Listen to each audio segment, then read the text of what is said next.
Hello everyone, and welcome back to a new video. In this video, I'm going to show you guys how you can remove OneDrive from Windows 10. So if you guys want to learn how to do it, just follow the steps that I'm going to show you. As you can see guys, I'm right now on my desktop, my computer, and this is how the homepage looks like. So basically guys, right now, as you can see guys, I'm right now on Windows 11, but the process stays the same. So first of all, you need to go to your settings. Basically, guys, if you don't find this right here, just go ahead and click on Start right here, and then go to the search bar and then type Settings. Once you do that, go ahead and click on Open. And then once you open your settings, here in the left, you're going to find all of the sections.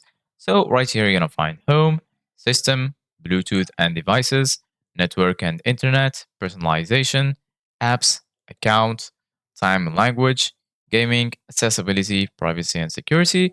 And lastly, right here, you're going to find Windows Update. So basically, guys, right now, go ahead and click on Apps. And then once you do that right here, you're going to find Installed Apps, Advanced App Settings, Default Apps, Online Maps, Apps for Websites, Video Playback, and lastly, you're going to find Startup. So right now, go ahead and click on Installed Apps and then just wait for this list to load. Basically, guys, right here in this list, you're going to find all of the installed applications on your device.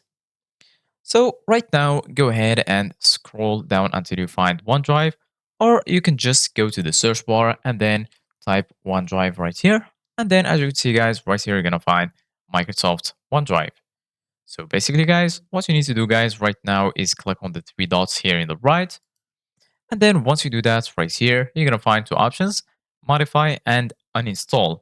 So in order to remove OneDrive, click on uninstall, and then they're going to tell you this app in and its related info will be uninstalled. If you are sure about uninstalling InDrive, just go ahead and click on uninstall, and then you're good to go. Thank you guys for watching. See you guys in the next video.